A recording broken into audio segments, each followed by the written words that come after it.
Ray shields. Wait a minute, how did this happen? We're smarter than this. Apparently not. No, I meant that these are ray shields. They're meant to stop energy rays. Physical matter can pass right through them. I don't know what you mean. Look, let's say you wanted to fire into a 2-meter exhaust port that was ray shielded. What would you use? I would use proton torpedoes, of course. Right, because your laser cannons wouldn't get through. It's ray shielded, but the proton torpedoes would. Right? So, these are ray shields. We can just walk through them. We are not energy rays. I suggest patience.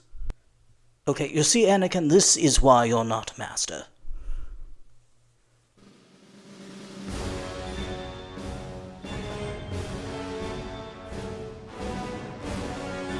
Hello everyone and welcome to the Commander Go review of the 20th anniversary re-release of the Star Wars prequel film, Star Wars Episode 3, Revenge of the Sith.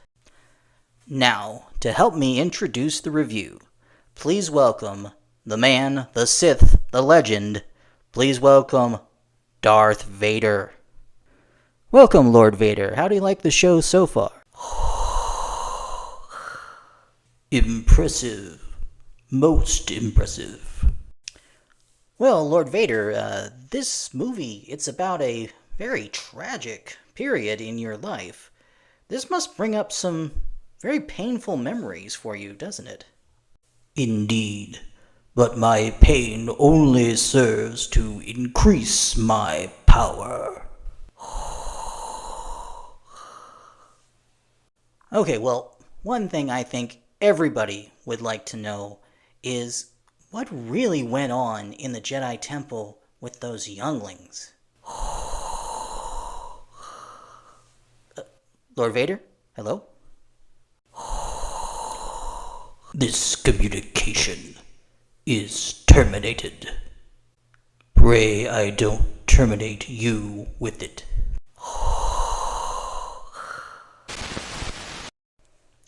Okay, well, that was Darth Vader, ladies and gentlemen, and, I don't think I'll be welcome to call him again, so let's get on with it. By the way, if you would like to see more content about pop culture, movies, and TV, then click that subscribe button. And hey, it just might brighten your day too. And now, on with the show.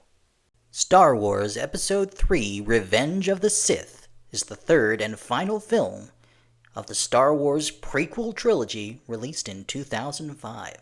For those who may be unfamiliar with the movie, it tells the tale of the final days of the Clone Wars in the Star Wars galaxy, as well as the fall of the Old Republic, the rise of the Galactic Empire, Anakin Skywalker's final fall to the dark side to become Darth Vader, and the birth of Luke and Leia, setting the stage for the original 1977 Star Wars movie.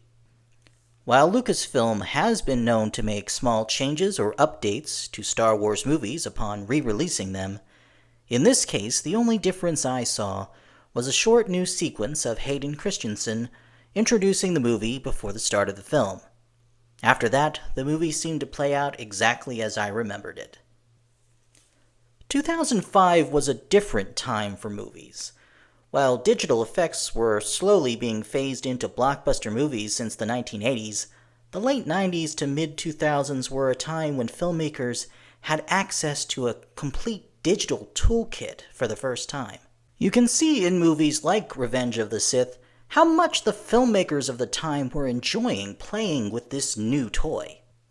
With the movie being back on the big screen, it makes it even more obvious when backgrounds or stunts were being created digitally when a fully constructed set or a real stunt performer would have sold the reality of the scene much better. But even if the big screen does make any flaws in the visual presentation more apparent, it also serves to amplify the film's positive attributes as well. The imagination, the visual world building, the cinematography, the grandness of the space battles, and the epicness of the lightsaber duels all have more impact in a movie theater. The Star Wars franchise was truly meant for the big screen. While I want to mostly focus on reviewing the re-release, there was something I noticed about the story on this viewing that I would also like to mention. Revenge of the Sith is sometimes criticized for the apparent abruptness of Anakin's turn to the dark side, as though he just flips a switch and turns on evil mode. There is some merit to this criticism, but this time I saw that the problem wasn't that the elements to properly build up Anakin's fall weren't there, it's that they weren't in the right order. The first mission Anakin is sent on after pledging himself to Palpatine is to go to the Jedi Temple and wipe out all the Jedi. After that, he is sent to Mustafar to wipe out the Separatist leaders. But for an Anakin who has just turned to the dark side, it would be much easier to justify to himself slaughtering a room full of surrendering enemy leaders than a temple full of his former friends and allies. Anakin's first mission as Palpatine's apprentice should have been to wipe out the Separatist leaders, and only after tasting that power should he have been sent to wipe out the Jedi in the temple, culminating in the scene with the younglings. This way, Anakin's transformation into Darth Vader would have been a progression of ever more heinous acts, rather than starting immediately with the most heinous acts. True, this does make less sense logistically, since the Jedi Temple is already in their own backyard, and the Separatists are on a distant planet, but that can be dealt with. The Separatists didn't have to be on Mustafar. Perhaps they could have been on a ship passing near the system that Anakin would need to act quickly to intercept before returning to the Jedi Temple. Then Mustafar could simply be where Palpatine had arranged to meet him once they had both completed their tasks. This, I think, would have made Anakin's transformation into Darth Vader more of a process that builds upon itself, rather than that switch just getting flipped. That being said, I really enjoyed seeing this movie on the big screen again. In these days when we have so many convenient ways to watch movies at home, it's rare for an older movie to get a regular re-release in theaters. Sometimes an older film with a large fan following will return to theaters through Fathom events for 1 or 2 nights only. But I would love to see more of these fan favorites return to the silver screen for an extended engagement.